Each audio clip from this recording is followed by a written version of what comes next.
mbokk yi ak xarit yi nuyu naa leen bu baax a baax di am mbégte ak contenté te waat ak yéen ci seen beneen numéro bu émission si la bokk émission bi nga xamante ne émission ñëpp la lu ne ku ne ngi si ndax yéen a ko def l'émission number 1 defal ko yéen itam seen émission nee naa leen si la bokk yéen ñëpp si ngeen bokk émission bi leen di informer di leen divertir waaye it di leen enseigner à travers nos thématiques tey nag di ma sow bu baax a baax ki nga xamante ne moo di colonel di la wax wéetal nga ma lool di la wax prompt rétablissement moom nag dafa xaw a tawat moo tax mu ñëwul tey comme ni ñu koy defee chaque mardi si waxtu wulee dañuy recevoir ay invités yoo xamante ne nii seeni xel day màcc lool si thème bi ñu indi ba tax na tey ki nga xamante ne moom la ñuy recevoir mu nekk un panafricaniste chercheur monsieur Kémi Kula monsieur maa ngi lay nuyu. maa ngi lay ziar soxna si. di la bàyyi nga nuyonteeg mbokku auditeur ak internet yi ñuy seetaan si Facebook bi. d'accord maa ngi ziar ñëpp.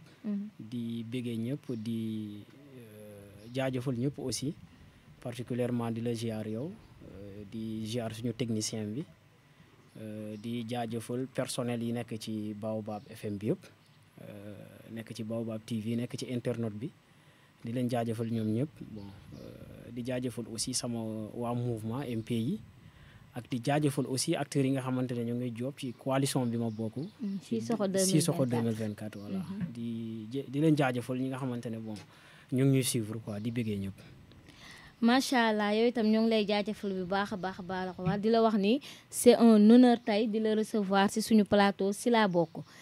tey ñuy waxtaanee beneen thème bu am solo comme ni ma koy waxee saa si nekk je sors d'un sentier de l'espoir pour retrouver entre deux territoires tey li ñuy waxtaanee mooy li nga xamante ne moo di disparition des valeurs jamono ji valeurs yi nga xamante ne nii moom la ñu suñu maami bàyyiloon daal di naax saay comme ni ñu koy waxee démb moo waral tey am weesu na waaye lu mat a fàttaliku la jamono ji amatuñu sens de l'écoute amatuñu sens de partage waaye tamit respect bi gisatuñu ko valeurs yi nga xamante ne moom la ñu suñu maami bàyyiloon yëpp dans tous les domaines que ce soit politique social éducatif lépp naax saay tey ma bàyyi la nga introduire si thème bi nga xamante ne moom la ñuy waxtaanee mu nekk disparition des valeurs. waaw bon di la jaajëfal pour confiance bi aussi bi ma permettre ma ñëw toog fii pour répondre à ces questions yi nga xamante ne c'est des questions éminentes vraiment bon mu nekk aussi un sujet boo xamante ne c'est un sujet intéressant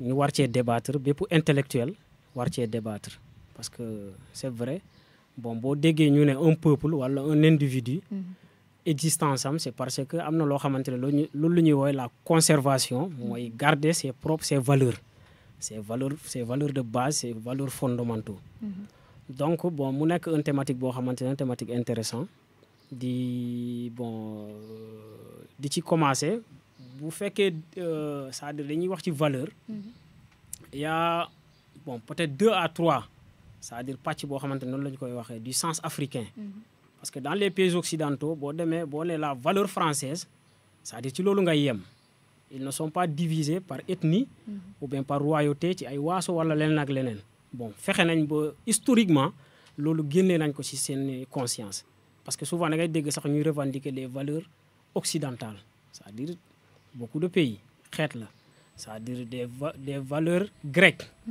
c'est-à-dire c'est toute une population ou bien c'est tout un peuple qui revendique une valeur léegi nag boo ñëwee au Sénégal fii par exemple wala en Afrique la plupart les valeurs sont divisées il y a des valeurs individuelles c'est-à-dire une personne qui dit que carrément man lii moom samay valeur la quoi jomb naa def lii parce que lii ak lii c'est-à-dire lii sama valeur la comprends nga li ma la wax boo jógee ci loolu noonu tu pars dans des groupes ethniques yi nga xamante dañuy ne man ci xeet bi laa jógee kon donc jomb naa def lii ak lii tu retrouves aussi des valeurs spirituelles bon religieux am na ñoo xamante ne dañuy naan non man c'est-à-dire ci religion bi laa bokk c'est-à-dire valeur bii ni def lii ak lii nii jomb na ma j'ai c'est tant et tant de valeur kon donc en résumé tout ça li waral disparition bon des valeurs comme ni nga ko waxee ak li tax même bu disparaîtrul complètement aussi li tax rareté bi am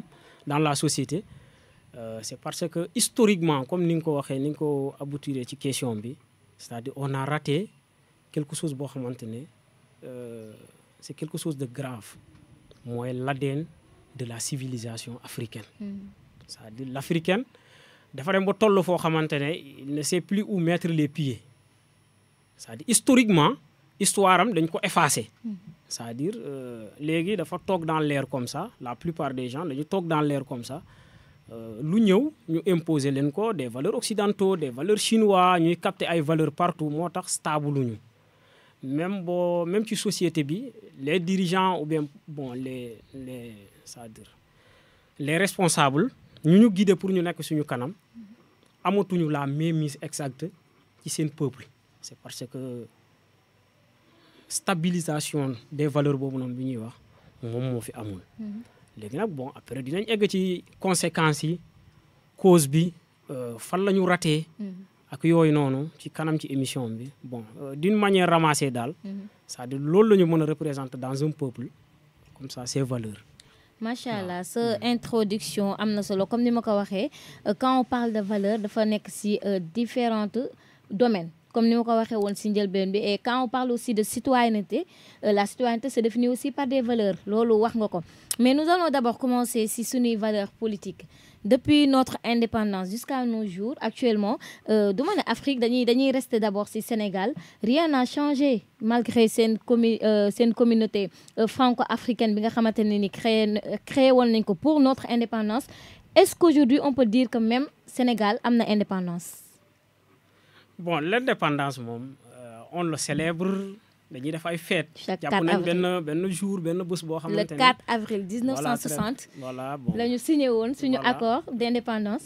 L'indépendance. Ouais. Bon, on célèbre benn anniversaire, c'est-à-dire soi-disant indépendance. Chaque année, ñu naan mooy suñu fête de l'indépendance, mais c'est une fête nationale man laa ko mën a wooyee. C'est pas une fête d'indépendance de mon point de vue. Parce que ndax lan l'indépendance, ça ne se donne pas. Ça charasse. C'est-à-dire kenn du la ko sarax. Kenn du la ko jox. Parce que référendum bi mu amee fii nii les gens, c'est-à-dire référendum bi mu amee. De Gaulle bon ñi nga xamante ne le oui ou le non ñi nga xamante ne ñoo bëgg a jël l'indépendance ak ñoo xamante ne bëgguñu ko jël le non a dominé le oui. Mais d'après ce que li ñu jàngal mooy oui bi moom moo dominé. Avec Senghor, Valdiodio Ndiaye ainsi de suite. Non bi dafa suux hein. Non, attends. Le oui, le non a dominé le oui. Mais sur des questions politiques. Écoutez, c'est-à-dire Occident, xam nga dafa am loo xamante ñu ko comprendre dans le peuple occidental. L'Occident a 6000 ans, c'est-à-dire 600 ans. C'est-à-dire de maîtrise d'esclavage. C'est-à-dire il sait très bien comment maîtriser ou bien comment circule un esclave. Nan lañ koy mën a tenir. Comprendre? Donc bon, bu ñu ñëwee bon paradigme bi ak bon noonu lañ ko mën a waxee. Noonu lañ ko mën a waxee publiquement et consort, mais c'est-à-dire historiquement boo gëstoo dëgg. Même la plupart c'est-à-dire des marabouts même, on dit non. C'est parce que après la colonisation, après l'esclavage, la colonisation, c'est-à-dire l'Occident a tout détruit. Dafa yàq lépp. C'est-à-dire on ne sait plus où aller. Léegi il est venu c'est-à-dire il est venu d'un moment boo xamante ne il y a eu des révolutions yoo xamante ne certains gens mën naa citer comme les gens comme Kwame Nkrumah, ñi mel ni ay Modibo Keïta, ñi mel ni ay kii nu mu tuddati le gars du Guinée. Sékou Touré, Mamad Sékou Touré. Bon, le roi Mohamed V. Comprends nga li ma la parce que y avait 2 blocs à l'époque. Il y avait le bloc de Casablanca yoo xamante ne. C'est-à-dire seen siège moo nekkoon en Casablanca, c'est-à-dire le Maroc moo leen doon recevoir. Il y avait un autre bloc bi ñuy woowee le bloc de Monrovia. Le président Monrovia mooy Libéria. Il y avait là-bas les Senghor et consorts, qui sont des vallées occidentaux.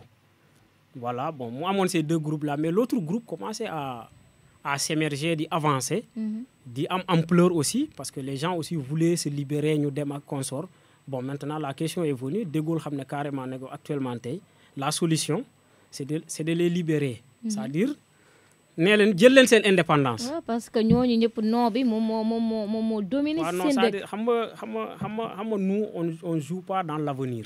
C'est-à-dire ñun suñu politique déjà on fait pas la politique de l'avenir. C'est-à-dire suñu politique mu ngi yem sur le syndicalisme. Ça ne parle pas de l'avenir. boo xoolee la c'est-à-dire l'histoire politique africaine ñi dominé ñi nekk dans la chaîne actuellement tey. il faisait que du syndicalisme. C'est reproduction moo nekk di ñëw. Maintenant ñi nga xamante ne faisons la politique à l'idéal bon ñooñu bi ñu commencé di émerger dañ leen rey à l'œuf. C'est-à-dire en faisant semblant que li ñu doon xeex c'est-à-dire obtenir nañ ko. alors qu'en vérité bon dañ leen jiitu ci pas bi ñu doon dem mais ak une autre orientation boo xamante c'est une orientation occidentale. Toujours c'est dans la logique c'est-à-dire de l'histoire occidentale moom lañ nekk di doxee nii. kon donc ñaari bloc boobu noonu bi ñu amee bon on a donné les indépendances entre guillemets au Sénégal ici dañoo vous voulez l'indépendance oui ok on vous le donne. oui dem voilà référendum bi moom si li ñu enseigne ñu ñëpp. c'est le oui qui a dominé. ok d'accord j'accepte le oui a dominé. Mais sur quel contexte? Est-ce qu'on était même prêt pour prendre cette indépendance? Parce que l'indépendance aussi ça se résume avec la souveraineté. C'est vrai.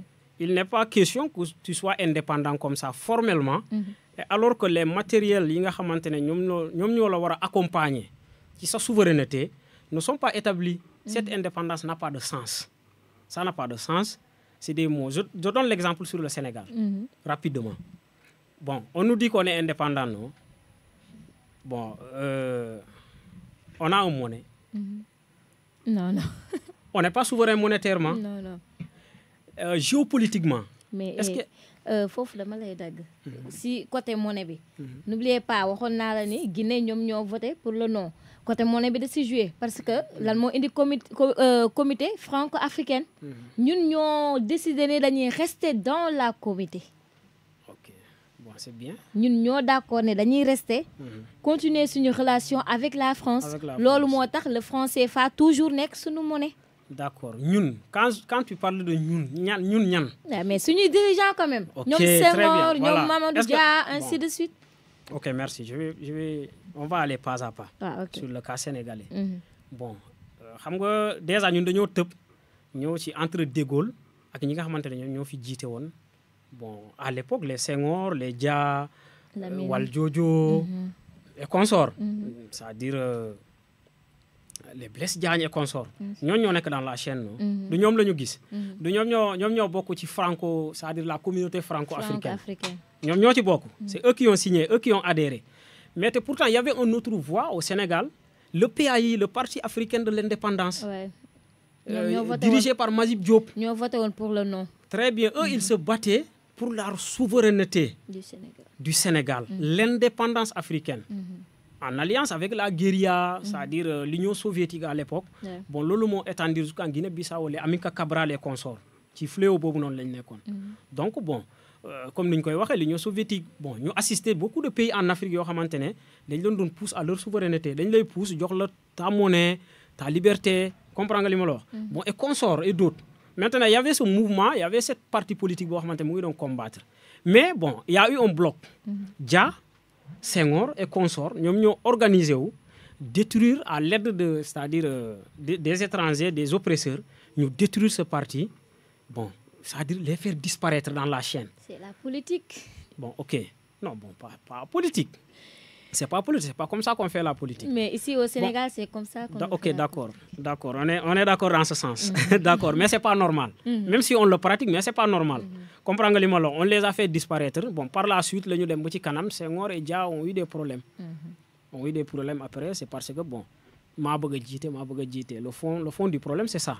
ba bon ñu gis ay pratiques yoo xamante ne am nañ ci des pratiques insensées entre ñoom mais ils étaient ensemble main dans la main au début des indépendances africaines pour leur faire louper de cette occasion. Il faut qu'on le dise parce que l'histoire moom dañ koy établir et dire la vérité. Voilà c'est comme ça que ça s'est passé. Kon donc ce groupe-là il répondait pas au nom des Sénégalais. Bon quand quelqu'un toi en rentrant par exemple quand tu termines ici l'émission en rentrant chez toi mu am un malfaiteur boo xam ne daf la attaqué t'arracher tes biens et consorts mais est-ce que tu rentres tu dis que bon, tu es fautif, c'est parce que tu ne t'es pas défendu et consort. Non, c'est parce que c'est l'autre qui est méchant. C'est pas ce qu'on fait dans la vie. C'est pas comme ça que les humains fonctionnent. D'où ni la doomu aadama di fonctionner. Quelqu'un a ses idéologies politiques, tu en as les tiens. Ñëw leen ngeen toog sur, c'est-à-dire ñëw leen ngeen kenn ku ci nekk andi ay ambition politique am ba la majorité. C'est ça qu'on appelle la démocratie. Ba majorité bi jox ñii nii wala ñee, mais doo anéantir c'est-à-dire soi-disant l'autre parti, tu te privilégies, après le peuple ne voit rien que toi, après on te dit que alors tu avances. C'est-à-dire c'est une obligation.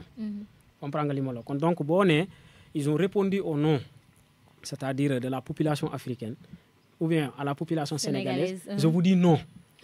Ils ont répondu ou bien ils ont signé ces traités à leur propre profit et à leurs propres intérêts.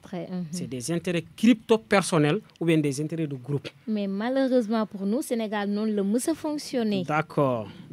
On y va pas à pas. D'accord. Affaire boobu ñëw na ba am. C'est-à-dire dama bëggoon clarifier foofu noonu rek li nga wax foofu. Kon donc affaire boobu ñëw na ba am noonu. Bon, on nous dit qu'on est souverain. La question monétaire. Mais quand toi tu n'es pas capable de comprendre que la personne, bu fekkee yoroo sa souveraineté monétaire, tu ne peux pas décider aucune économie. Tu es réduit à faire de la comptabilité. Parce que sa souveraineté monétaire, sa monnaie mooy définir sa politique économique.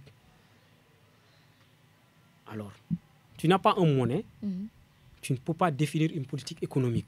Tu es réduit à faire de la comptabilité. C'est pour ça qu'on n'a pas de banque centrale ici. On n'a pas de banque centrale. Si le Sénégal a un projet, par exemple, de construire une route Tamba-Dakar ou bien Tamba-Kolda, on prend comme ça. Mais mënul dem dans une banque centrale boo xamante ne moom la moom faire un prêt là-bas. C'est impossible. Il est obligé de prendre ce projet-là mu yóbbu ko en Chine ou bien en Inde ou bien feneen ak feneen. C'est-à-dire ñooñu aussi du ñu jël ci seen i trésor seen i valeur seen trésor garantie cela dañuy dem ci seen banque centrale mooy émettre de l'argent jox ko, c'est-à-dire le gouvernement sénégalais, et aussi en leur exigeant aussi que seeni entrepreneurs ñooy ñëw liggéey bi. te aussi ces prêts-là sont destinés à des secteurs non stratégiques. Côté boobu bëggoon naa dinañ si ñëw. Ok d'accord côté boobu moom beneen pàcc la dinañ si ñëw. Là ñoo ngi si fi lépp sokkee ko muy si suñuy indépendance. Donc d'après lu ñu fi expliqué yëpp. Donc est-ce qu'on peut parler de valeur politique? Est-ce que Sénégal même am na valeur politique? Parce que fii politiciens yi depuis l'indépendance jusqu'à nos jours, je vais dire seen intérêt moom la ñuy doxal. Moom la ñuy doxal bon. Xam nga boo nee déjà la politique elle est large. C'est-à-dire il y a la politique d'instauration des valeurs ou bien bon comme le cas Cheikh Anta Diop. C'est-à-dire on peut le considérer comme un homme politique mais qui n'était pas à la chaîne politicienne. C'est-à-dire chercher à avoir des cartes ou consorts. Mais il a participé à la politique africaine. Quand on prend le cas, c'est-à-dire d'Amadou Hampâté Bâ, ils ont participé, c'est-à-dire à la politique, à la valorisation, c'est-à-dire du peuple sénégalais.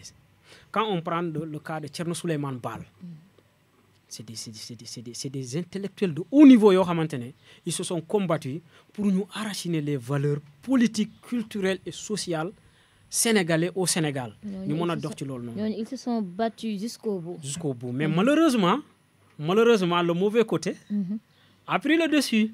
C'est toujours comme ça. Non, tu sais, c'est comme ça. Mais c'est le monde qui est comme ça. C'est pas seulement le Sénégal. La plus souvent, les mal intentionnés se préparent à la violence, se préparent à nuire des gens. C'est-à-dire c'est l'esprit de quelqu'un qui est mal intentionné. Il y a un auteur américain, que j'ai oublié son nom, a écrit un livre. C'est un universitaire. L'Occident a conquéri le monde, pas culturellement, ni religieusement, ni financièrement. C'est par le maîtrise de la terreur, la violence. Bon, parce que, à un moment donné, chaque peuple, c'est quoi ton histoire? Si tu pars en Chine, tu demandes les Chinois votre histoire. On vous amène en Chine. Historiquement, la Chine a une histoire. Tu pars en Inde, on vous amène en Inde. Mais quand tu pars en Occident, par exemple, du monde grec ou du monde latin, on a un berceau. Bon, Mongolie, il n'y a rien là-bas. Non, il n'y a rien. Non, on parle sérieux. Il n'y a rien qu'on a inventé en Occident. Rien. L'écriture, c'est-à-dire la science, tout ce qu'on nous a appris à l'école, que ce sont des inventions grecques, c'est tout à fait faux. Et je peux en faire la démonstration ici. lépp feeñ na Afrique ba pare. lépp feeñ na Afrique ba pare. Il y a eu des scientifiques yoo xamante ni ils ont travaillé sur la question des Cheikh Anta Diop, Théophile Obenga et consorts. Pour nous déchiffrer tout ça. Bon, il y a eu le colloque de Caire, non? Après Nation Nègre et Culture. Bon, 54 le génn. C'est après sa thèse, Cheikh Anta Diop. Bon, il y a eu la contestation, non? Ay grecs, des scientifiques grecs, des égyptologues grecs, ils buri. Nous non, Cheikh délire, Cheikh fait du tout et n'importe quoi. Bon, c'était en 54. En 1974, UNESCO a le projet, c'est-à-dire de l'écrire l'histoire générale de l'Afrique. Jamono jooju noonu, le professeur Cheikh Makhtar Mbow. Ahmadou Makhtar Mbow. Moo nekkoon le directeur général de l'UNESCO. Moo Cheikh Anta Diop. Cheikh Ahmadou Makhtar Mbow, moom, si je ne me trompe pas, moom si non il a bokkoon. Si non il a bokkoon. Moom il était contre même, voilà. Contre la communauté franco-africaine. Franco-africaine. Pour que nous restions dans la communauté. Très bien, c'est un intellectuel. Mu nekkoon le directeur général de l'UNESCO à l'époque. Ñu am le projet, c'est-à-dire de l'écrire l'histoire générale de l'Afrique en 8 volumes. C'est-à-dire le 4e volume devait parler sur l'Antiquité, c'est-à-dire l'égyptologie. Bon, il a fait appel à Cheikh. Mu ne ko bon Cheikh, maintenant je te donne le projet d'écrire le 4e volume. Bon, Cheikh lui a dit que bon, tu vois, su ma jógee ma dem bind, les gens vont dire que ce sont les pensées de Cheikh.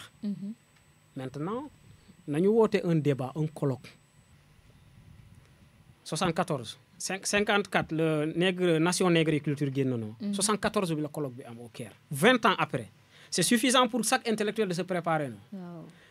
Toute la crème intellectuelle occidentale y était. Il y avait le plus fort en Suède, un Suédois, il était. Aux États-Unis, c'est-à-dire le professeur au Prestam, le professeur, une dame, Madame Zaké Cordan, c'est-à-dire il y avait le gars du Canada, Calcaire. Il y avait aussi toute la crème, c'est-à-dire égyptologique française, le clan. Quand on parle de clan, bon, c'est le top niveau. Professeur à la Sorbonne, c'est-à-dire professeur à la Sorbonne, membre de l'Institut du Caire, c'est-à-dire de Paris, bon, et professeur aussi à la Sorbonne. C'est-à-dire, à cette époque-là, non, c'est le niveau, c'est le top niveau. Koko participait au colloque. Il y avait Sonoron, qui a pris tous les médailles, c'est-à-dire sur l'égyptologie. Il y avait quelqu'un de Lille qui était un expert sur les papyrologies. Papyrologie, moi, l'herbe qui poussait dans le Nil. Voilà, très bien. C'est à base de là même qu'ils ont volé le nom papier. Ils ont copié le papier, même là où on écrit. L'Occident, c'est toujours comme ça. Très bien. Alors, même les nouveau-nés l'ont compris. Nous savons que l'Occident, ils utilisent l'Afrique. Ils Afrique créer dara. Nous avec leur technologie, même cette technologie-là, même le développement de cette technologie, c'est pas par hasard que les Africains, c'est-à-dire que les Occidentaux s'arrachent toujours, c'est-à-dire ils sont toujours proches de nos universités pour récupérer les meilleurs.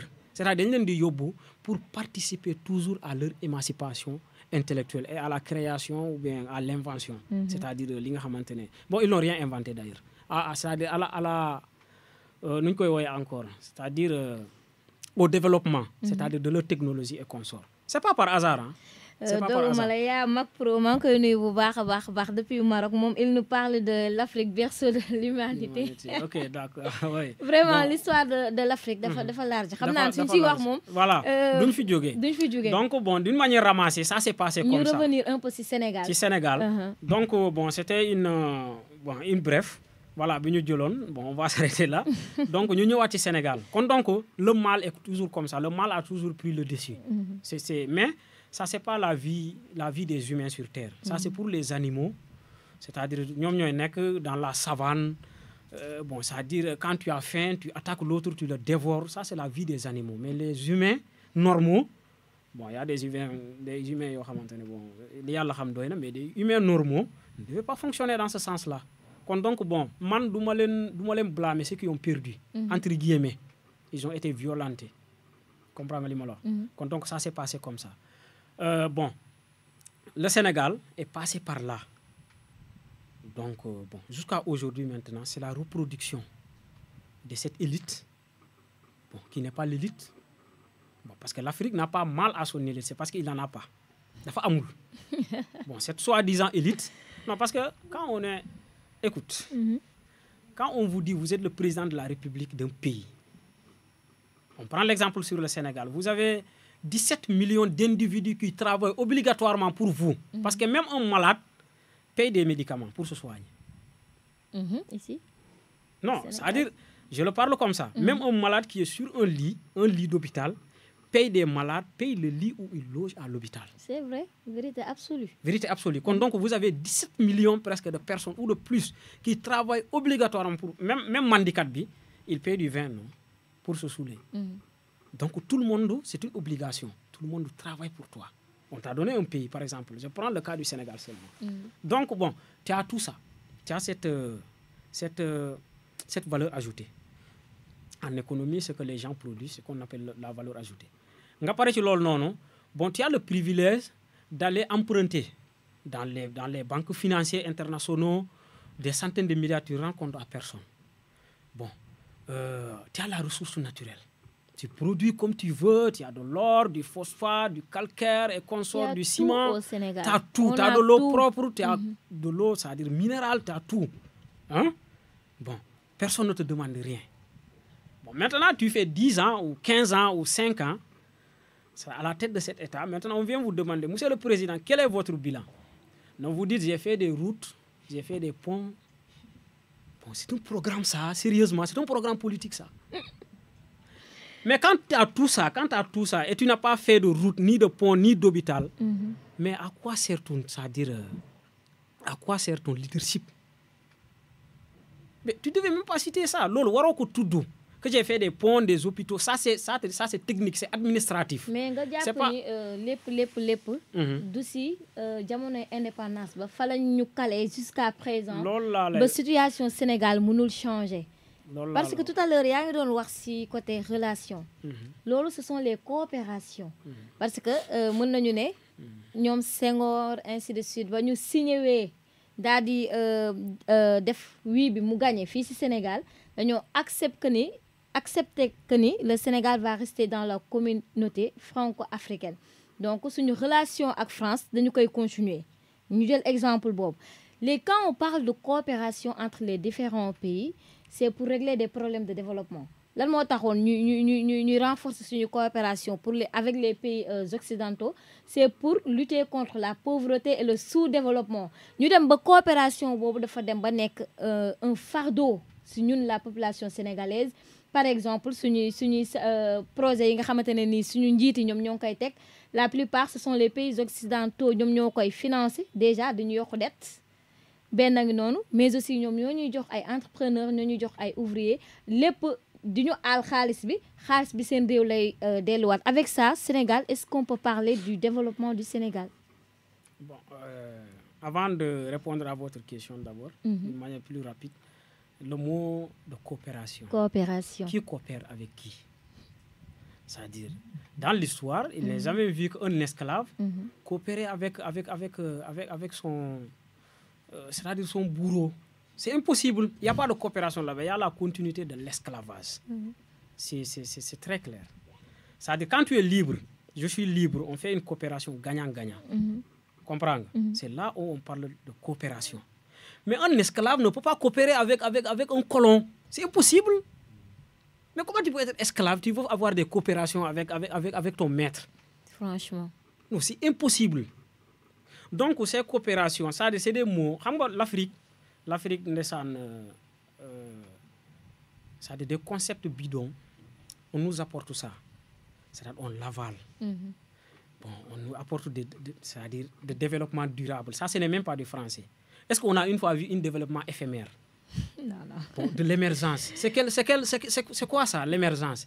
Est-ce que tu peux aller en Chine, dire au président chinois l'émergence? Il vous dit, mais qu'est-ce que vous dites comme ça? Est-ce que tu peux aller en France parler de l'émergence ou bien de développement durable? Il n'y a qu'en Afrique où on avale ces concepts, c'est-à-dire des coopérations, c'est-à-dire du tout et n'importe quoi. du tout et n'importe quoi. Ce sont deux personnes qui sont libres, qui font des coopérations, c'est-à-dire, et cette coopération tient debout. Par exemple, en guise d'exemple, les pays africains entre eux. Parce qu'actuellement, une coopération, ce sont les coopérations nord-sud, les pays riches vers les pays pauvres. Raison pour laquelle nous devons exploiter nos ressources. Tey nga jàpp ne suñu defoon coopération sud-sud, avancement mën na am. Merci. Bon, dans ce sens, la question s'est posée, je pense. C'est-à-dire, c'est-à-dire introduire la question, c'est quoi les urgences africaines? Ou bien c'est quoi la question africaine pour son développement? Bon, ce n'est pas de s'arrêter devant la chaîne, avoir une cortège présidentielle au consort, bon, l'émergence, c'est-à-dire le développement durable et consort, le développement, bon, et consort, c'est-à-dire des concepts comme ça, des concepts lancés comme ça, yo xamantene amul même base, ce n'est pas ça. C'est la création c'est-à-dire d'une puissance politique à l'échelle continentale.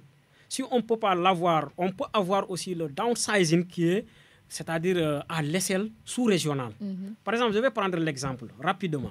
L'Afrique, par exemple, on a un État, c'est-à-dire de 54, c'est-à-dire comme par exemple 54 pays. Si on forme un État, on a une population de 1 milliard actuellement.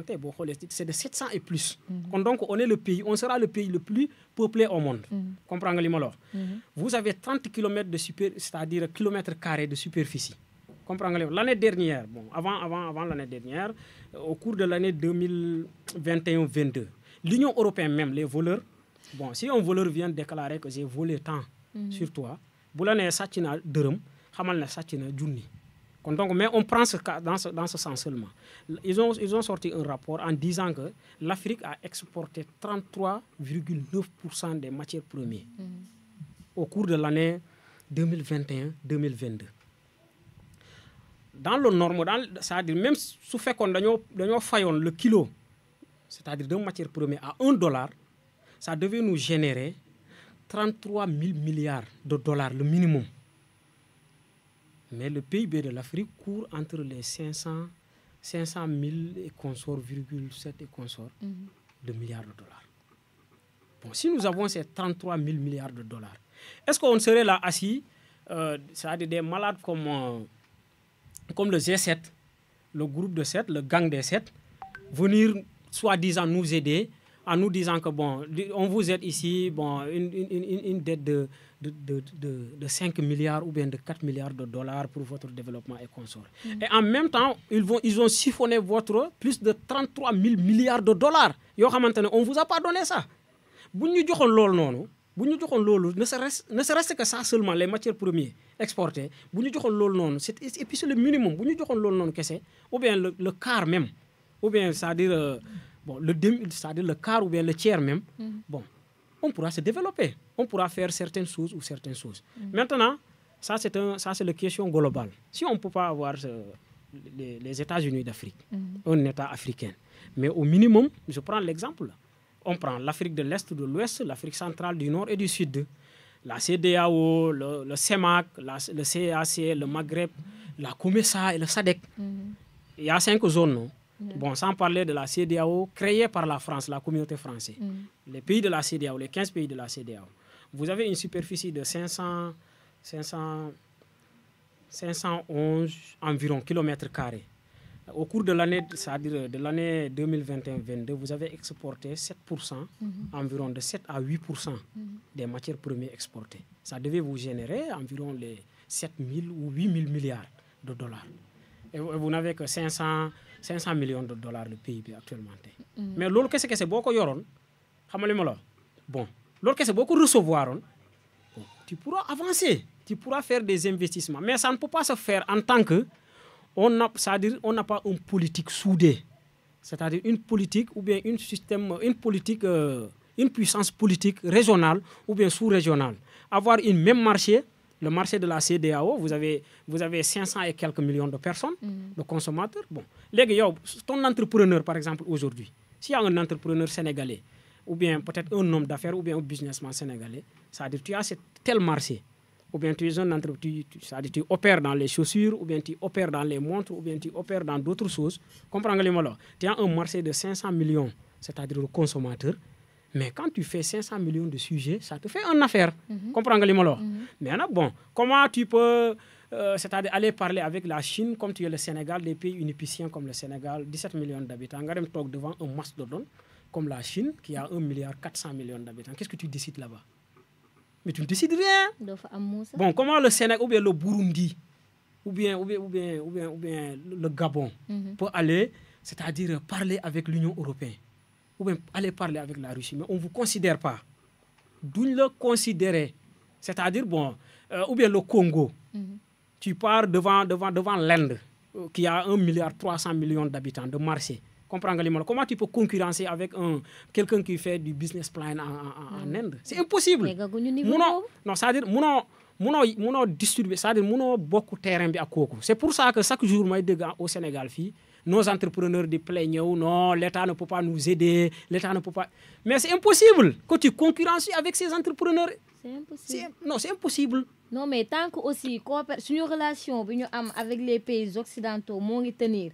loolu dafay mos a impossible moo tax sànq ma ne la pourquoi pas coopération sud-sud c'est-à-dire ñun africains yi entre nous ñu mën a jàppalante man pour man noonu kese lañ mën a def pour nekk si yoonu développement. loolu laa la ñëw wax ma ne la loolu mooy la question africaine, la question du développement africain. La seule solution africaine c'est ça, avoir un état fédéral africain ou bien avoir un état ou avoir 5 états continentaux sous-régionaux yoo xamante dañuy am 5 blocs comme déjà il est désigné. C'est le seul alternative boo xamante ne mën na tax les pays africains ñu mën a toog faire face au reste du monde. Parce que boo xoolee même les puissances actuellement tey ils se regroupent. On prend le cas des BRICS. C'est un conglomérat de puissance, non? On prend le cas c'est-à-dire de l'eurozone, de l'OTAN, l'OCDE, l'ALENA, l'Amérique du Nord. Mais ce sont des pays, des puissances qui se sont regroupés pour former un bloc. Mais bon, l'Afrique a créé une espèce de chose, la GILECAF. La GILECAF, c'est zone de libre-échange continentale. Et alors que la plupart des pays qui sont là-bas n'ont même pas de monnaie. Et vous allez commercer comment? Vous avez des interventions dans les frontières. Comprends nga li ma man su ma jógee fii war a dem jaay sama produit au niveau du Mali ou bien bon dans la sous-région ici j'ai un énorme problème dans les frontières parce que les frontières sont bloquées. Comprends nga li ma la on te fait payer des taxes, toute une organisation bon loolu yëpp li ko indi moom mooy c'est-à-dire ces accords là on a eu des accords avec les bourreaux et on ne peut pas avoir des accords de coopération avec des esclavagistes. C'est impossible. Donc bon looloo waral ba ñoo ñëpp ñu impliqué wu ci ñu système de développement ci tout ils sont impliqués dans tout. Ils ont même des renseignements yoo xamante ne lépp ci ñoom la dépendre. lépp ci ñoom la dépendre. Même institution fi nekk la CEDEAO c'est-à-dire l'Union africaine. 80% c'est-à-dire du financement de l'Union africaine vient de l'Union européenne. Vous voulez que l'Union africaine pose une politique sérieuse en Afrique? Mais c'est une institution, c'est-à-dire occidentale, qui est sur la terre africaine. Mais bon, et ça aussi, on l'a volé. On ne peut pas aussi nier le travail que nos aînés ont fait. Le bloc le bloc de Casablanca, composé de Kwame Nkrumah et consorts, nous avons créé l'UA, l'unité africaine. Comprends-vous les mots? Mais on les a sassés, les tués, les faire disparaître. Après, nous disons ça, dès que l'Union africaine prendre les traites, les mettre là-bas, comme celui qui est là-bas, comme actuellement, Muammar Fakir. Bon, il ne fait que vendre l'Afrique. Bon, il prend, même dans son propre pays, il prend des décisions qui peuvent anéantir son pays. Bon, mais qu'est-ce qu'on a fait? Parlons un peu du Sénégal. Qu'est-ce qu'on a fait? Actuellement li xew Sénégal yëpp mën nañu wax ni aussi relation yu ñu am avec les occidentaux moom moo ko waral jamono ji gis nga en guise d'exemple coowal ressources naturelles yi nga xamante ne ni actuellement moom moo nekk actualité fii du ma ne Sénégal mais si Afrique parce que fii si Sénégal ku wax ñu ràpp tëj comme ni ñu koy waxee valeur politique bi moom dañu ko perte ba liberté d'expression sax amatu fi donc quand on parle de démocratie à quoi on doit faire référence ici au Sénégal? Bon, en démocratie, quand on parle de la démocratie, c'est une doctrine politique. Beaucoup de gens confondent. Démocratie, bon, c'est une doctrine politique, c'est une vision politique. Bon, maintenant, la démocratie, il y a d'autres. Il y a comme ce qu'on appelle la plutocratie. comme c'est-à-dire l'aristocratie, c'est-à-dire l'oligarchie et consorts. Tout ça, ce sont des doctrines politiques. Mais la démocratie, par exemple, c'est un mot grec, si on prend de son histoire, démos et krais, commandé par le peuple. C'est ça que ça signifie. Donc, bon, il y avait des moments dans les royautés et consorts, c'est-à-dire un restreint de personnes qui ont dirigé le pays, c'est-à-dire une classe de riches, les aristocrates, les oligarques, c'est-à-dire une classe d'intellectuels, ou bien nous choisir par exemple, ce sont les comme si il y a d'autres qui n'ont pas eu de bonne naissance. C'est des pratiques qui se faisaient en Occident. Historiquement, c'est un berceau, donc, maintenant la démocratie est venue, c'est du mieux.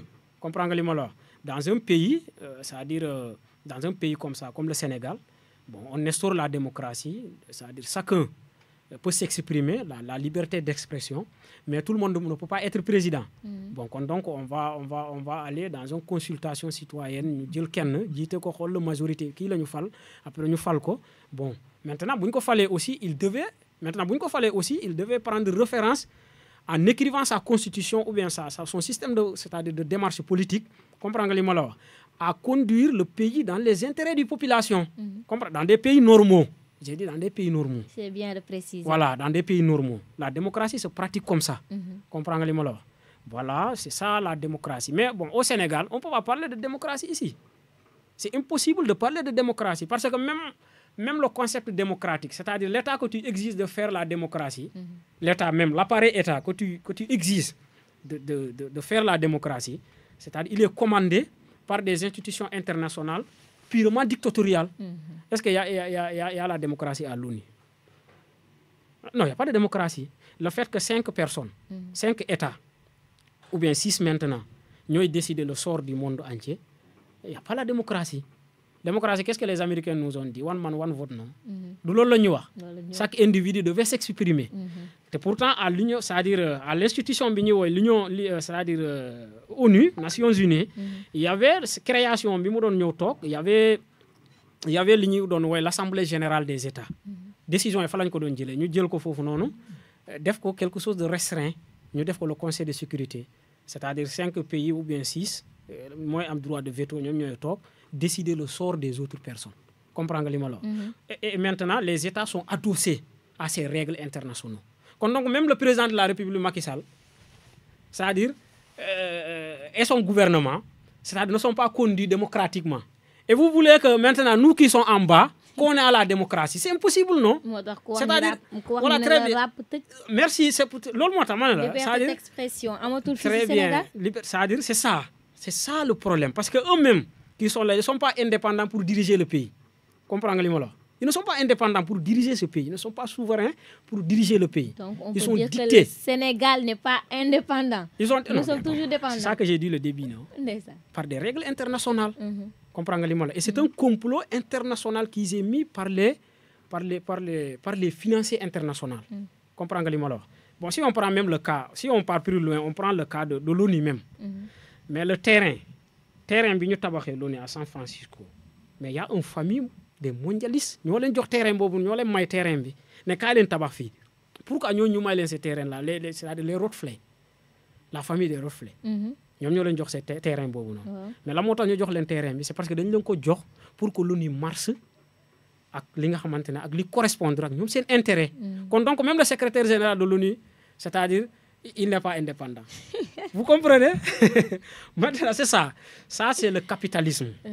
C'est le capitalisme, c'est-à-dire qui est comme ça. On est dans un monde capitaliste. D'où la question, maintenant, la bagarre qui se fait à l'échelle internationale maintenant, c'est ce monde occidental.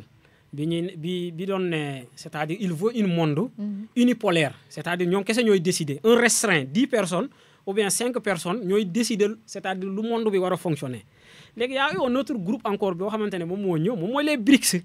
Comprenez-moi là? Nous avons actuellement un projet multipolaire. Comprenez-moi là? C'est-à-dire chaque pays, tu vas avoir des coopérations gagnant-gagnant avec eux. Comprenez-moi là? Avec ton autre, avec ton semblant. qui protège ses intérêts, lui aussi il protège ses intérêts, ngeen ànd ngeen marché. Eux aussi, bon, pour l'instant, loolu la ñu nekk di prôner ñoom tamit, di véhiculer. D'ailleurs, même bloc boobu noonu tey ñu ngi avancé d'une manière très très très, c'est-à-dire intéressant, parce que boo xoolee tout récemment bi ñu doon def seen assemblée générale, dañoo adhéré 2 pays.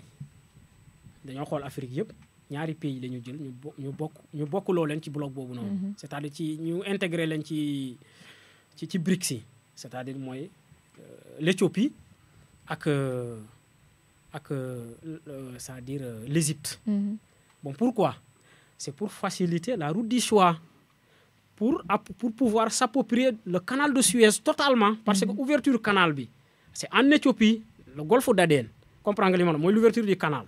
Quand tu parles, le canal en même temps est commandé par l'Égypte. Donc, tu as tout ça, c'est-à-dire la vieille route, bi nga xamante ne moom la ñu def la commerce maritime, comprends nga li ma la wax, africaine et mondiale, il est actuellement récupéré par ces gens-là. Machallah. Donc bon, c'est pas machallah. li ma bëggoon ñu waxtaanee dafa bëri. Déjà point yu bëri laaluñ ko sax, parce que man je savais que suñu commencé si politique du fi jógee. Damaa waxoon moom laay mujjee ndax xam naa suñu ko commencé du fi mujjee, mais malheureusement politique bi daanaka dafay tënk lu bëri suñu moo yëpp si la nekk. Mais avant ñuy dem si wàllu solution yi, ndax déjà wax nañ cause yi lan moo tax jusqu'à présent Sénégal mënul développer, jusqu'à présent nekk tegooguñu si yoon yi, lépp si suñu dirigeants yi la. Mais parfois man je me dis où en sommes-nous en ce 21e siècle où nous sommes bornés et débordés par ces mots qui nous privent l'avenir. C'est-à-dire tout le temps des agressions, violences, viols. Notre pays qui est pris en otage par les politiciens. Actuellement, esprit de tolérance amatu fi. Actuellement, yàqante bi bëri na. Actuellement, respect sax, le mot respect sax xamatuñu lan lay signifier, en commençant aussi par nos dirigeants. Ñoom ñi nga xamante ne nii même si Assemblée nationale fa la waxante yu ñaaw yi nekk. Donc est-ce que nekkul ni aussi jeunes yi loolu ñuy gis dans la vie de tous les jours, di gis suñu njiit yi tout le temps ñoo ngi xiiroo naayoo si des futilités, moo tax ñun jeunes yi mënaguñoo am repère, ñun jeunes yi ñu désespéré si dëkk bi, parfois ñu jël yoonu gaal gi wala yoonu suuf si.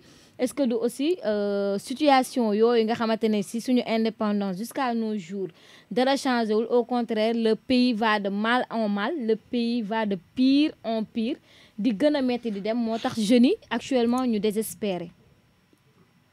Bon,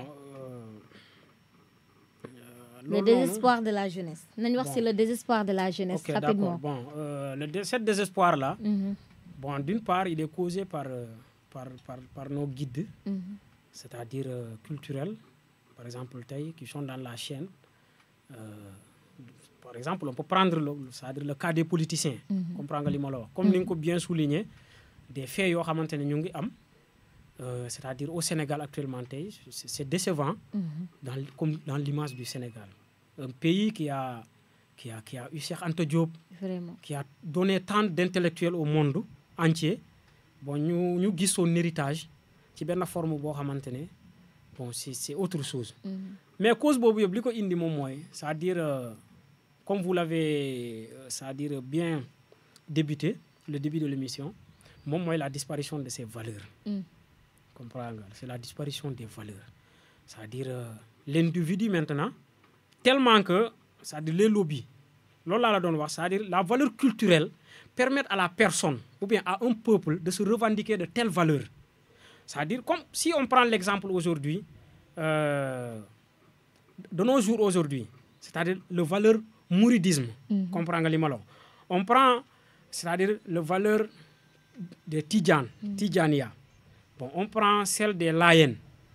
Bon, Tidjania est large, il y a la famille Mambaye, Cheikh Omarène et consorts. Comprendre li ma la wax. Bon, on prend, c'est-à-dire sur ces valeurs-là. Si le Sénégal était éduqué, comprendre li ma la wax, à base de ces valeurs, l'enfant depuis à bas âge, on lui fait apprendre qui est Cheikh Anta Diop.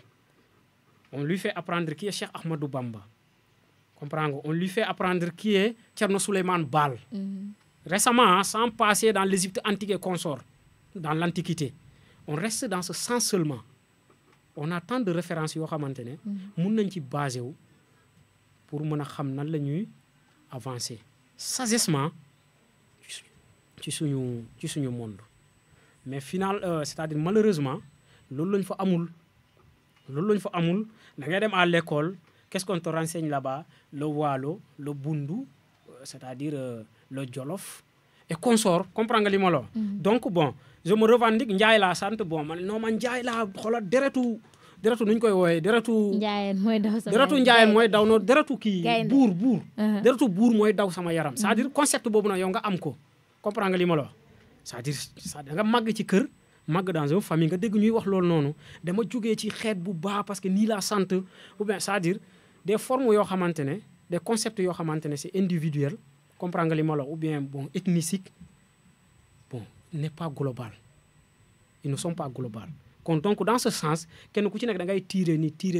léegi cette production moom mooy def la reproduction di dem et puis on n'a pas de frontières d'autres valeurs occidentales ñu ngi foofu noonu comprendre nga li ma la wax la débauche l'homosexualité le lesbianisme et consorts toutes ces valeurs sont des valeurs occidentaux yoo xamante ne comme que xam nga c'est ça que j'ai cité tantôt l'Occident n'a pas de culture c'est-à-dire moom xamul fan la jëm xamul ci lan lay wéeru kon donc c'est-à-dire des choses yoo xamante ne bon il invente des choses yoo xamante ne c'est des maladies comme l'homosexualité dans les années 60 comprends nga li ma la wax c'est-à-dire l'hôpital de France l'institut médical français a déclaré l'homosexuel comme une déviation comprends nga li ma la wax c'est comme une maladie une pathologie mais aujourd'hui il est enregistré dans la constitution française comme étant un droit humain est-ce que comprendre li ma la wax parce que dañoo réer et nous aussi on n'a pas de fondement dañuy fly ci air bi nii on n'a pas de base fondamentaux on n'est pas éduqué dans des bases fondamentaux puissants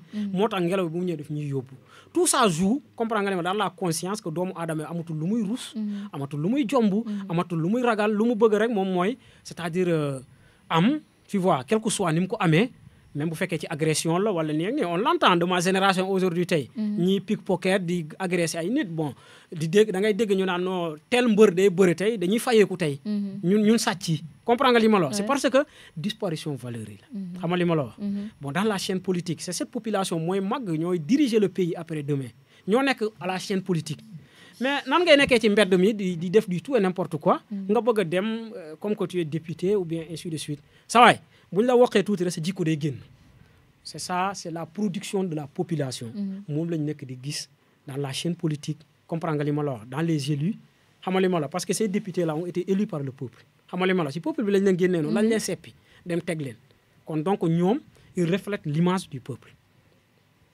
bon du ñëpp nag quoi am na ñoo xamante ne ils ont été élus par des coalitions des systèmes yoo xamante ne du tout et n'importe quoi on le sait mais bon toujours c'est le reflet li nga xamante ne moom mooy de l'image c'est le reflet c'est-à-dire de la population ñoom ñoo nekk moom la ñu représenté ñoom ñëpp ku fi toog peuple ba la représenté vraiment waxtaan bi damaa bëggoon mu large man bu daf ñoo waroon may 2 heures de temps ndax lii waxtaan bi dafa yaatu mais comme ni ñu koy waxee un problème qui n'a pas de solution est un problème mal posé loolu la ñuy wax donc tey ban solution lañ mën a apporter pour que Sénégal mën a nekk si yoon bi laa wax si yoonu développement pour que lépp changer situation bi ñu gis ci ay amélioration d'accord bon loolu la solution portée comprendre nga li ma la wax nee naa la c'est-à-dire le début dans l'émission expliqué woon naa la ko ce n'est pas c'est-à-dire bu fekkee ci développement la ñuy dem actuellement l'urgence c'est pas ça c'est de créer une puissance politique maintenant cette puissance politique yan idée ñoo koy def c'est l'idéal comprendre nga li ma la wax parce que tey boo xoolee yeneen zones yëpp tous les États-Unis bu ñu créé États-Unis United il y avait un idéal américaine first l'Amérique au-dessus de tout le monde la Chine après le long marché de Mao Tzu-Tzu comprendre nga li ma la wax Mao Zedong xam nga après bi ñu créé xam nga li ma la wax bon dañoo créer la discipline le rigueur comprendre nga li ma la et le travail xam naa beneen yoon dama lay dalal rek ñuy wax ci histoire pays parce que man j'adore l'histoire je vous le dis ok d'accord man j'ai toujours adoré l'histoire ok d'accord xam nga li ma la wax mais il y avait un idéal l'idéal c'était ça nañu concentré wu ñu liggéey concept yëpp ñëw nañ fa la chinoiserie ñi bon un chinois mange un bol de riz par ñànkatan la ñuy lekk par jour mais lijjantiwuñu yooyu yëpp dañoo topp ci lu ñuy dem il nous faut une idéal comprendre nga li ma la wax léegi cet idéal là ñan ñoo ko war a générer man je me retourne vers c'est-à-dire les futurs intellectuels africains ou sénégalais les étudiants qui sont appelés demain à être des cadres, qui sont appelés demain à rester à la chaîne politique. C'est-à-dire, bu ñu topp le rythme des racailles qui sont là. xam nga li ma la wax ñi nga xamante ne xeex lañ leen di woo c'est-à-dire saaga bon bojjante xasante c'est-à-dire des secrets bon li nga xamante ne moom mooy kiiwu nit ki dignité nit ki xam nga li ma la wax mettre ça dans les places publiques et consorts bi ñu topp cet engouement là nañu concentrer sur le recherche nañu am la capacité d'aller chercher où les gens ne leur pas indiqué. C'est ça un vrai intellectuel. loolu moom may Cheikh Anta Diop mu am li mu am ba mu am orientation bi mu am. C'est parce qu'on lui a dit tu regardes là, il a dit non, moi je ne veux pas d'intermédiaire, c'est-à-dire historiquement ou bien intellectuellement ou bien scientifiquement, je veux aller voir moi-même. Que les gens se concentrent, que les jeunes se concentrent à la recherche, à la refondation, c'est-à-dire qu'ils se tuent pour ça, à la refondation des cultures, de la culture même. Parce que toute l'Afrique a une seule culture. Le Sénégal, par exemple, il y a ça et ça et ça, mais le Sénégal devait s'approprier d'une culture générale. On devait se baser sur ça pour nous avancer. Quel que soit la spiritualité, le traditionnalisme, les animistes, c'est pas mal. Comprenez la religion musulmane, c'est pas mal. Vous faites apporter une solution à un moral stable de quoi la population, c'est bien. Ou bien bu fekkee dañuy dem xool à la mémoire ñi nga xamante ne c'est des intellectuels yoo xamante ne ñu ngi woon fii à la mémoire de ces gens-là, mais il faut que c'est une urgence boo xamante ne war nañ ci taxaw, il faut qu'on reconstitue c'est-à-dire li nga xamante ne moom mooy la dignité sénégalaise, la dignité africaine. Et ça demande une grande recherche de bâtir, c'est-à-dire d'arracher ou bien de raciner les fondations, comprendre li ma la wax, intellectuelles, spirituelles, à la vision, à la façon de voir l'autrui comme man ak yow, ou bien à la façon de voir aussi l'Afrique, à la façon de voir le monde. Respecter ses valeurs, c'est se respecter soi-même. Comme ni ñu koy waxee li ñu bëggoon waxtaanee bëri na vraiment bëggoon naa débat bu yaatoo mais lu neex du doy lu duuf si nag bi rek xajul si cin li noonu la ñu koy waxee. ma lay bàyyi nga tàggatoo ak auditeurs ak internautes yi. Ok bon damay tàggatoo bon mais nag vous allez me permettre temps bi xat na trop. Mais apporter un peu de clarification par rapport au mouvement Mon pays, mon avenir, ou bien le MPI, le mouvement panafricain d'intégration. Déjà, voilà, très bien. Bon, d'une manière rapide, le mouvement panafricain d'intégration, c'est un mouvement créé à la but, d'apporter des solutions sur des problèmes africains. Bon, tout le monde est appelé. Que ce soit dans une appartenance politique ou bien pas, que tu es un intellectuel, tu travailles ou bien tu es passionné pour, c'est-à-dire la reconstitution, c'est-à-dire des droits fondamentaux ou bien c'est-à-dire des bases fondamentaux racinées de l'Afrique et de sa émancipation à l'échelle continentale ou bien à l'échelle internationale, tu es appelé, tu es le bienvenu. C'est le concept du parti. Maintenant, personnellement, il y a un éclaircissement que je vais permettre, c'est-à-dire de mon adhésion à la coalition Sissoko, c'est-à-dire 2024. Bon, il y a des gens que je donne beaucoup de respect, dans des situations africaines ou bien sénégalais, ils me prennent en PV ou bien on m'invite pour que je donne mon opinion. Bon, c'est pas donné à tout le monde, c'est pas gratuit. Au moins, c'est une faille, parce que c'est la confiance. Comprenez-moi. J'éclaircis que le mouvement MPI n'a aucun rapport avec la coalition Sissoko 2024. J'ai pris mon initiative personnellement, les candidats.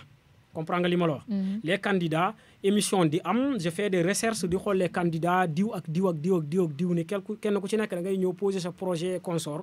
Bon, ma xol je pars jusqu'à profondeur, d'autres m'ont contacté pour ma ñeu adhérer, je vais pas citer de nom. Maintenant dama tok ben jour sama kër en suivant la télé. Bon, je l'ai vu comme ça naturellement, un journaliste l'a invité, lui a dit président, quel est votre projet? Mu ne gëwuma luy projet. Je ne crois pas au projet parce qu'un individu mën na tëju ci néegam écrire un projet.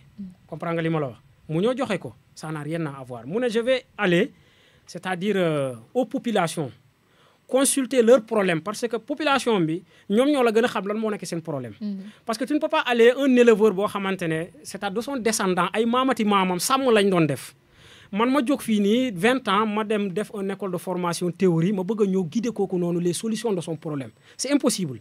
Ce qu'il a dit, mu ne donc man damay dem consulter gars yi noter kenn ku ci nag la mooy sa problème ma indi la ci apport ma ne ah ça c'est intéressant comprends nga li ma la wax ma jóg ci loolu noonu ma ne mais je vais me renseigner parce que la personne il faut pas aussi ouvrir la bouche aussi parler seulement il y a des bons parleurs bon ma renseigner aussi ci ay parcours am le mouvement a été fondé en 2019 ren laa xam mouvement bi man comprends nga li ma la wax ils étaient dans le social bon dans la zone de Tambacounda Dakar ici et consorts bon on prend le cas de Sinthiou Malem il a fait plus de 550 consultations gratuites ñi nga xamante ne dañoo amee li nga xamante ne moom mooy le cancer comprends nga li ma la wax on les a pris en charge par ses propres moyens comprends nga li ma la wax ñi nga xamante ne aussi bon dañu amee ABC on les a pris en charge à ses propres moyens et aussi il va voir les femmes comprends nga li ma la le groupement des femmes ñi nga xamante dañuy bay ceeb wala ay consort wax leen lan mooy seen problème accompagner leen ci bay bi ba pare seen produit bu paree mu gunge leen aussi ñu transférer ce produit en produit fini bon d'ailleurs loolu moo nekk di yàq suñu développement dañoo nekk di exporter des produits yoo xamante ne en produit brut comprends nga li ma la donc il a intervenu sur ça il y a Sinthiou Malem il y a Koussanar il y a Vélingara et Kédougou et consorts il a fait tant de choses maintenant j'ai décidé de prendre mes volontés personnelles de l'accompagner comprends nga li ma la wax voilà et Inch'Allah on vaincra. Inch'Allah on vaincra donc tàggatoo bi jeex na. waaw tàggatoo bi c'était ça bon di la ziar yow personnellement c'est un plaisir vraiment de partager le plateau avec toi. C'est partagé. Et aussi di ziar le technicien. Le grand technicien. Voilà le grand technicien sans moom. lii du am bon moom bu ñu ko merloo woon rek. ça ne réussira pas kon donc c'est le maître. ok di bëggee ñoom Big Chat yaa gars yi nga xamante ne ñoo ngi ci mouvement bi aussi. depuis le Mali di bëggee Atepa qui nous représente depuis la Côte d'Ivoire. Et aussi monsieur Conté qui nous représente depuis la Guinée-Conakry. Et consorts ñoo xamante ne et d'autres. Wan Djengouman yi nga xamante ne ñoo ngi fii comprends nga li ma la voilà c'est ça et d'autres ku lim jum daal ok bon mooy loolu quoi merci beaucoup monsieur Kémi Koula vraiment ce fut un honneur doon le recevoir si sunu plateau waxtaan bi neexoon na pertinent na li ma bëggoon ñu développer ko yëpp malheureusement mënuñu ko fee def nag waxtu yi daf ñoo xoj mesdames et messieurs kontaan naa di leen wax nag pour une jeunesse ambitieuse et consciente recalons-nous sur nos valeurs que nous ont laissées en héritage ngir Sénégal mën a jëm kanam ndax loolu lekk mooy suñu yéene ñun ñëpp toog liggéey suñu réew tekkee suñu réew lu mën a nekk la jaajëfal naa leen yéen ñëpp ñu doon wétalikoo si Facebook bi Mak Pro ak képp koo xamante ne ni yaa ngi liké doon commenté seeni commenté tamit am na solo ndax gis naa participation mais waxtaan bi moo neexoon tellement ba aw ma woon jotu lire ko maa ngi leen di jaajëfal merci si partage bi merci beaucoup merci à Kémi di leen jox rendez-vous prochainement si beneen numéro jaa ngeen jëf.